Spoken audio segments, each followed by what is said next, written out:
Сәлем, сәлем. Осы апта бізде тек қана теория, сол үшін қатемен жұмысты тез істеп тастайық. Денелер неден тұрады? Тек атомдардан, өте ұсақ бөлшектерден. Так, мен жаза алмай жатырмын. 1 минут.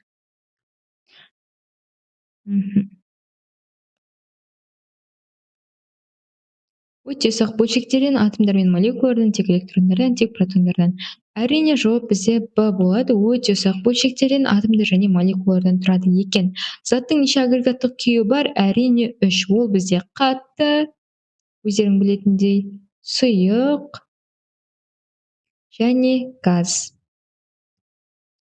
Менде сәл проблема болып тұр, мән бермейсіңдер деген үміттемін. Қай заттың пішіні мен көлемі тұрақты? Әрине бұл бізде қатты дене екен. Жауап С болады. Так. Газдың негізгі қасиеті қандай? Көлемі тұрақты емес, пішіні тұрақты емес, пішіні де көлемі де тұрақты емес варианты болады. Қатты, сұйық және газ күйлерінің айырмашылығы ең алдымен немен түсіндіріледі? Әрине, массасымен емес, түсімен емес, көлемімен емес, молекулалардың орналасуы мен қозғалысының айырмасында зат қатты, сұйық немесе газ бола алады екен. Осымен бірінші қатемен жұмысымыз аяқталды.